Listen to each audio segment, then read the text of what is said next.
Hello everyone, आज हम start करने जा रहे हैं topic different types of chemical reactions.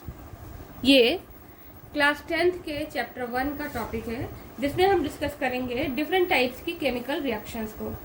पहले के वीडियोस में पार्ट 1 और पार्ट 2 में आपने स्टडी किया होगा केमिकल प्रोसेस और कैरेक्टरिस्टिक्स ऑफ केमिकल रिएक्शंस को।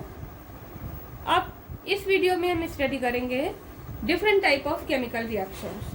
जो केमिकल रिएक्शंस हैं उनके डिफरेंट टाइप्स हैं, और उनमें से पहला है कॉम्बिनेशन रिएक्शन,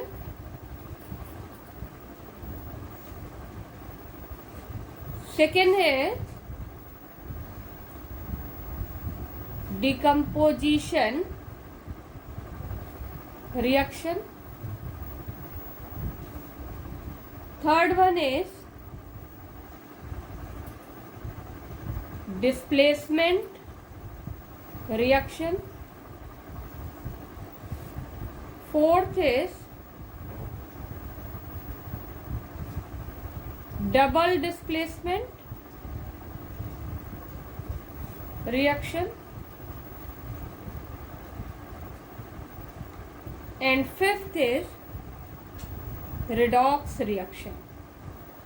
ये जो डिफरेंट टाइप के रिएक्शंस हैं ये केमिकल रिएक्शन का ही एक टाइप है, तो हम इनको इस तरह से चार्ट फॉर्म में भी बना सकते हैं। ये हो गई डिफरेंट टाइप की केमिकल रिएक्शंस। ये जो केमिकल रिएक्शंस हैं इनके डिफरेंट टाइप में 5 टाइप्स हो गए: combination, decomposition, displacement, double displacement and redox reaction. जैसे कि यहाँ पर कॉम्बिनेशन का मतलब है इसमें दो सब्सटेंस आपस में ऐड होंगे। वो रिएक्शंस जो A plus B gives C पर बेस्ड हैं, these are called combination reactions. Decomposition reactions compound A changes into compound B and C, means single reactant more than one product. Displacement reaction, AB plus X gives AX plus B. Double displacement reaction, exchange of ion. Double displacement में क्या होगा? Exchange of ions, और इसमें क्या होता है AB plus XY gives AY plus XB। ठीक है, अब इसको डिटेल में भी डिस्कस करेंगे। और इसी तरह से रिडॉक्स रिएक्शन में क्या होगा? These are the combination of reduction and oxidation. ठीक, अब सभी तरह के रिएक्शंस को एक एक करके जब एक्सप्लेन करेंगे तो सबसे पहले आता है कॉम्बिनेशन रिएक्शन। ये जो कॉम्बिनेशन रिएक्शन है ये ऐसे रिएक्शंस हैं, इनकी जो कैरेक्टरिस्टिक्स है उसमें क्या होगा?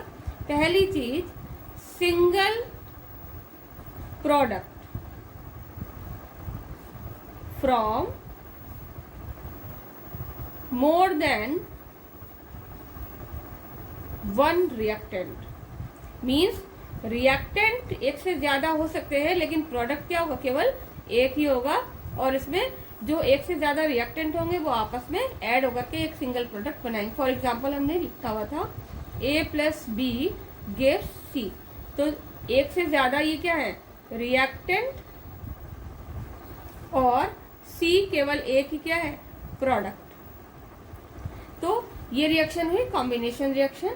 और इसका जो एग्जाम्पल है उस एग्जाम्पल को अगर हम लेते हैं तो वो है quicklime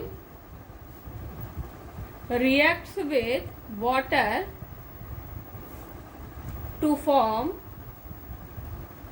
slag line, to give slag line. ये जो रिएक्शन है ये कॉम्बिनेशन रिएक्शन है, क्योंकि इस रिएक्शन में जो क्विक लाइम है which is CaO solid, it reacts with H2O liquid to give slag lime. It is aqueous solution with release of heat. It means इस रिएक्शन में हीट भी रिलीज होती है।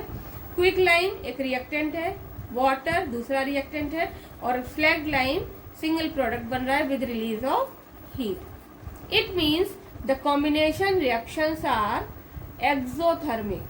एक्सोथर्मिक का मतलब हीट रिलीजिंग। एक्सोथर्मिक टर्म का जो meaning है वो हो गया हीट रिलीजिंग, मतलब वो रिएक्शन जिनमें हीट रिलीज होती है वो एक्सोथर्मिक रिएक्शंस कहलाती हैं, और जो कॉम्बिनेशन रिएक्शंस हैं these are exothermic in nature. जैसा कि आपने इस एग्जांपल में देखा कि जो कैल्शियम ऑक्साइड है वो वाटर से रिएक्ट करके स्लैग लाइम बनाता है और साथ ही साथ हीट रिलीज होती है। कॉम्बिनेशन रिएक्शन का एक अगला एग्जांपल लेते हैं, और वो एग्जांपल है carbon burns in the presence of dioxygen to form carbon dioxide gas and releases large amount of heat. ये वो केमिकल रिएक्शन है जो बर्निंग ऑफ कार्बन को रिप्रेजेंट करती है, और बर्निंग ऑफ कार्बन से बनता है कार्बन डाइऑक्साइड गैस और हीट एनर्जी रिलीज होती है। इसका मतलब ये भी एक्सोथर्मिक रिएक्शन है, और एक्सोथर्मिक रिएक्शन के साथ साथ ये कॉम्बिनेशन रिएक्शन भी है, क्योंकि इस रिएक्शन में दो रिएक्टेंट है, कार्बन और डाइऑक्सीजन रिएक्टेंट है और कार्बन डाइऑक्साइड प्रोडक्ट है। कॉम्बिनेशन रिएक्शन के बाद बारी आती है डीकम्पोजिशन रिएक्शन की। ये जो डीकम्पोजिशन रिएक्शंस होती हैं ये रिएक्शंस ऐसी रिएक्शंस होती हैं जिसमें रिएक्टेंट सिंगल होगा, मींस सिंगल रिएक्टेंट, और सिंगल रिएक्टेंट के डिकम्पोजिशन से मतलब ब्रेकिंग से मोर देन वन प्रोडक्ट होंगे, मोर देन वन प्रोडक्ट। अगर हम रिएक्शन फॉर्म में इसको लिखें तो सपोज ए बी एक रिएक्टेंट है, it is reactant and it breaks into, breaking होगी या चेंज होगा, केमिकल चेंज होगा और ये दो कंपोनेंट में टूट जाएगा, ए प्लस बी। ये दोनों क्या हो गए? प्रोडक्ट्स। ये भी प्रोडक्ट है और ये भी प्रोडक्ट है, लेकिन इस प्रोसेस के लिए हमें कुछ अमाउंट हीट का या एनर्जी का प्रोवाइड करना पड़ता है और तब रिएक्टेंट प्रोडक्ट में कन्वर्ट होते हैं। इसका मतलब इस रिएक्शन में हीट एनर्जी, हीट या एनर्जी एब्जॉर्ब होती है, और वो रिएक्शन जिसमें हीट एनर्जी एब्जॉर्ब होती है वो कहलाती हैं एंडोथर्मिक रिएक्शंस। एंडोथर्मिक रिएक्शंस का अगर हम डिटेल देखें तो ये जो डिकम्पोजिशन रिएक्शंस हैं ये एंडोथर्मिक रिएक्शंस होंगी, और साथ ही साथ इनके डिफरेंट टाइप्स हैं। तो डिफरेंट टाइप्स को स्टडी करने से पहले हम देखेंगे एक एग्जाम्पल जो डिकम्पोजिशन रिएक्शन को एक्सप्लेन करता है। डिकम्पोजिशन रिएक्शन में पहला एग्जाम्पल है CaCO3 limestone, it is solid, CaCO3 is limestone, और कैल्शियम कार्बोनेट। ये जो कैल्शियम कार्बोनेट है ये हीट जब हम करते हैं, इसको ट्राइंगल का साइन हीट को रिप्रेजेंट कर रहा है, जब हम हीट प्रोवाइड करते हैं तो ये ब्रेक होता है कैल्शियम ऑक्साइड और कार्बन डाइऑक्साइड गैस में। Calcium oxide means quick lime और कार्बन डाइऑक्साइड गैस में टूट जाता है, तो ये सिंगल रिएक्टेंट है कैल्शियम कार्बोनेट, और यहाँ हमें दो प्रोडक्ट मिलते हैं, इसलिए ये रिएक्शन कैसी हो गई? ये रिएक्शन हो गई डिकम्पोजिशन रिएक्शन। इसी तरह से डिकम्पोजिशन रिएक्शन का दूसरा एग्जाम्पल है इलेक्ट्रोलिसिस ऑफ वाटर। वाटर जो कि लिक्विड है, इसमें अगर हम इलेक्ट्रिक करंट फ्लो कराते हैं, इलेक्ट्रिक करंट फ्लो कराने पर ये वाटर अपने component means H2 hydrogen gas और O2 ऑक्सीजन गैस में ब्रेक हो जाता है। इसका मतलब ये रिएक्शन भी डिकम्पोजिशन रिएक्शन है और इसमें हम एनर्जी यूज कर रहे हैं इलेक्ट्रिक करंट के फॉर्म में। इट मींस यहाँ पर हम यूज करते हैं इलेक्ट्रिकल एनर्जी। तो ये दो एग्जाम्पल डिकम्पोजिशन रिएक्शन के डिफरेंट एग्जाम्पल्स हो गए। इन दोनों एग्जाम्पल की खास बात क्या है कि दोनों में ही हमें एनर्जी की जरूरत पड़ रही है कंपाउंड को ब्रेक करने के लिए। दूसरी इंपॉर्टेंट बात, दोनों में कॉमन क्या है कि रिएक्टेंट सिंगल है। पहले वाले में कैल्शियम कार्बोनेट, दूसरे में वाटर रिएक्टेंट है और प्रोडक्ट एक से ज्यादा है। जैसे कैल्शियम कार्बोनेट के डिकम्पोजिशन में कैल्शियम ऑक्साइड और कार्बन डाइऑक्साइड बन रहे हैं, वाटर के डिकम्पोजिशन से हाइड्रोजन और ऑक्सीजन गैसेस बन रही हैं। लेकिन दोनों में डिफरेंस क्या है, कैल्शियम कार्बोनेट का डिकम्पोजिशन हीट की प्रेजेंस में होता है और वाटर का डिकम्पोजिशन इलेक्ट्रिक करंट की हेल्प से होता है। तो इस तरह से जो डिकम्पोजिशन रिएक्शन है वो अलग अलग तरह की हो सकती है। तो अब हम देखेंगे कि जो डिकम्पोजिशन रिएक्शन है वो कितनी तरह की पॉसिबल है और ऐसा क्यों है। जो टाइप ऑफ एनर्जी जो हम यूज करते हैं डिकम्पोजिशन रिएक्शंस के लिए, तो जो डिकम्पोजिशन रिएक्शन है वो 3 टाइप्स की होंगी। डिकम्पोजिशन रिएक्शन, ये जो डिकम्पोजिशन रिएक्शंस हैं इनको हम 3 कैटेगरी में डिवाइड कर देते हैं। पहला है थर्मल डिकम्पोजिशन, दूसरा है इलेक्ट्रिकल डिकम्पोजिशन और तीसरा है फोटोकेमिकल डिकम्पोजिशन।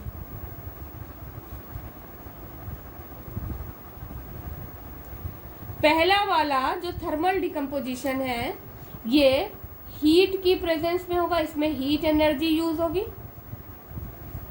इलेक्ट्रिकल डिकम्पोजिशन में इलेक्ट्रिक करंट का यूज होता है और फोटोकेमिकल डिकम्पोजिशन सोलर एनर्जी के यूज से होता है या सनलाइट की प्रेजेंस में होता है। तो ये डिफरेंट टाइप की एनर्जी यूज होती है, इसलिए जो डिकम्पोजिशन रिएक्शन है वो डिफरेंट टाइप की होती है। अब हम एक एक एग्जांपल देखेंगे तीनों तरह के डिकम्पोजिशन प्रोसेस का, जो कि थर्मल डिकम्पोजिशन, इलेक्ट्रिकल डिकम्पोजिशन और फोटोकेमिकल डिकम्पोजिशन को एक्सप्लेन करते हैं। डिकम्पोजिशन रिएक्शन के टाइप्स देखने के बाद अब हम एक एक करके सबको स्टडी करेंगे। तो सबसे पहले आता है थर्मल डिकम्पोजिशन। ये जो थर्मल डिकम्पोजिशन है ये हीट की प्रेजेंस में होता है, तो इसमें हम मेंशन करेंगे हीट एब्जॉर्ब, मतलब हीट एब्जॉर्ब होती है, मीन्स रिएक्शन कैसी है एंडोथर्मिक। इसका जो एग्जाम्पल है वो है decomposition of calcium carbonate CaCO3। जब हम CaCO3 जो कि सॉलिड है इसी को हम कहते हैं लाइमस्टोन और कैल्शियम कार्बोनेट, इसको जब हम हीट करते हैं तो ट्राइंगल का साइन हीट को रिप्रेजेंट करता है, ये कन्वर्ट हो जाता है CaO और CO2 में। CO2 is gas, carbon dioxide, CaO is quick lime और कैल्शियम ऑक्साइड। ये जो रिएक्शन है ये है थर्मल डिकम्पोजिशन रिएक्शन, जो कि कैल्शियम कार्बोनेट के थर्मल डिकम्पोजिशन को रिप्रेजेंट करती है। दूसरा है